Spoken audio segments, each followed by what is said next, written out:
গল্প আমার দেওয়া টোটালি ইচ্ছে ছিল না, বাট সবার জোড়াজুড়িতে দিতে হলো। বাট ছোট করে দিবে ডেইলি। প্লিজ কেউ কিছু মনে করেন না, আমার এক্সামের জন্য পড়তে হয়। বালিশ টানাটানি করতে করতে ছিঁড়ে ফেলি। ঝড় আর পারবো না নাচতে। I am tired. তুমি তো দিন দিন মোটু হয়ে যাচ্ছ, আর অল্পতেই হাঁফিয়ে যাও। দেখ ঝড়া, ভালো হচ্ছে না। আমার সামনে থেকে সর, না হয় উষ্টা মেরে নিচে ফেলে দিব। তোকে রাগ করো কেন? যাচ্ছি আমি। হুম, যা ঘুমাবো। Good night. আর এদিকে জিহাদ বেলকনিতে দাঁড়িয়ে দাঁড়িয়ে কফি খাচ্ছে আর ঝিনুকের কথা ভাবছে। আর আপন মনে হাসছে, কি পাগলি। আমার বাড়িতে আমাকেই চোর বানায়। ওর কথাবার্তা, চালচলন সব দিক দিয়েই পারফেক্ট, কিন্তু এক নাম্বার ফাজিল। একে সোজা করতেই হবে, আর আজ থেকে আরো কড়া হতে হবে। অন্যথায় আজ ভালো ব্যবহার করেছি, কাল ঘাড়ে চড়ে বসবে। ভাবতেছে এসব হঠাৎ ভাবনায় ছেদ ঘটায় তুষা এসে। আসবো। ওখান থেকে বল কি বলবি।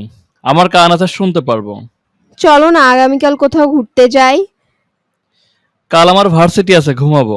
তোর ফ্রেন্ডের সাথে যা। আর তোকে বলেছি আমাকে আপনি করে বলবি। ফাইজলাই পেয়েছিস বলে গেট লাগিয়ে দিলাম। দূর, আমার কথাই শুনলো না। এতটাই খারাপ মনে হয়?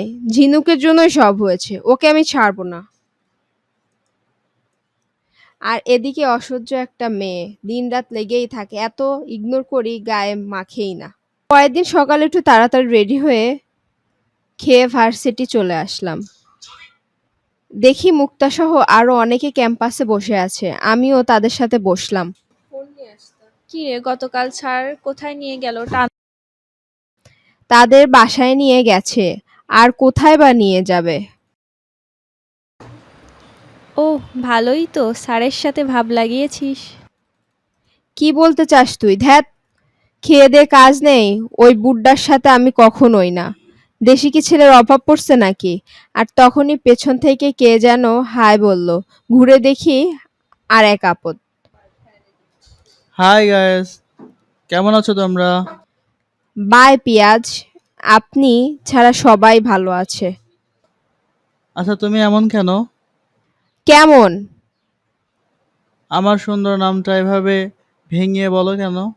আপনার নাম তো পিয়াজি, পিয়াজ না বলে কি বলবো, রসুন? ঝিনুক, তোর ঝগড়া ছাড়া আর কিছু ভালো লাগে না। আর উনি আমাদের সিনিয়র। ও, আপনি মিস ঝিনুক, সরি শামুক। কি?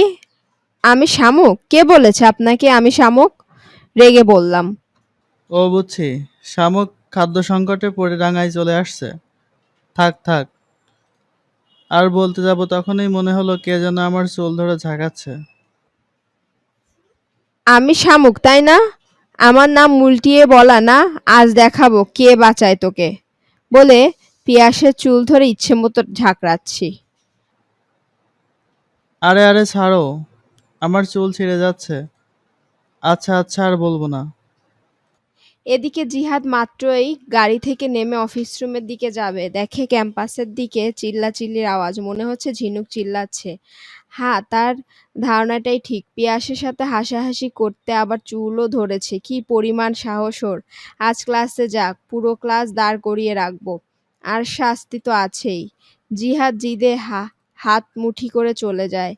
আর এখানে পিয়াসের মাথা ব্যথা হয়ে গেছে এত ঝাঁকুনি খেয়ে। আর কোনোদিন বলবি আমি শামুক, তাহলে তো। আরে ছাড় এবার, ফান করেছে তাই বলে এমন করবি? ছাড় ছাড় চুল। কে আমি? মুক্তা আমার হাত ছাড়িয়ে নিল। আজ বেঁচে গেলি, আবার কোনোদিন বললে সব চুল ছিঁড়ে ফেলবো। আহ কি গুন্ডি মাইয়া, আমার ঘাড়ের 12টা বাজিয়ে দিছে। চল চল, ক্লাসের টাইম হয়ে গেছে। হুম, চল। ভেংচি দিয়ে মিস্টার পিয়াজ, আবার আমার সাথে ঝগড়া করতে এসো, ঘাড় মটকিয়ে দিব। বলে চলে আসলাম। মনে মনে ঘাড় মটকাও বা চুল ছিঁড়ে তোমাকে যে ভালোবেসেছি ঝিনুক, আর আজকের এমন আচরণ কখনোই ভুলবো না।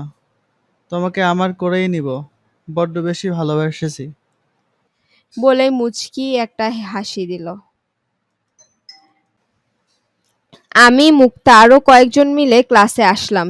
চুপচাপ বসে আছি, বাট স্যার আসার নাম নেই। এর মধ্যে একজন বলে উঠল, ভাই তোদের এক্সামের প্রিপারেশন কেমন? কয়েকদিন পরেই তো ফাইনাল এক্সাম। বেঞ্চের উপর উঠে বসো। শোনো, এত লেখাপড়া করে কি হবে? কয়েকদিন পর তো বাবা মা বিয়ে দিয়ে দেবে। এই বলে লেখাপড়া বাদ? পাগল টাগল হলি নাকি? এত পড়া পড়া করিস না তো, অনেক পড়ছি, এবার ঘুরবো ফিরবো শুধু। তোদের ইংরেজি প্রিপারেশন কেমন রে? আছে মোটামুটি। আর বলিস না, ওই প্যারা মার্কা স্যারের কথা মাথায় তো ঢুকেই না, উপড়ে দেয়া যায়। এবার তো আমি ইংলিশ ইতিহাস গড়ব। পেছনে যে স্যার দাঁড়িয়ে আছে আমি জানিই না। হুশ, পিছনে দেখ। পেছনে কি দেখবে? তোর জামাই আসছে। হ্যাঁ, এবার ইংরেজি এক্সাম নকল আনবো সাথে করে। তোর বেশি কিছু করতে হবে না, আমিই সব সেটিং করব। তুই জাস্ট বলবি কোন কোন টপিক থেকে আসবে। ঝিনুক, তুই? কেন তুতলাচ্ছিলাম কেন? ভালো বুদ্ধি দিলাম, ভালো লাগলো না। যা, তোদের লাগবে না, আমি একাই 100 বলে ঘুরে দাঁড়ালাম। এখন বসবো, দেখি স্যার পিছনে দাঁড়িয়ে আছে। এবার ইতিহাস করবে তাই না? ভালো বুদ্ধি দিচ্ছ।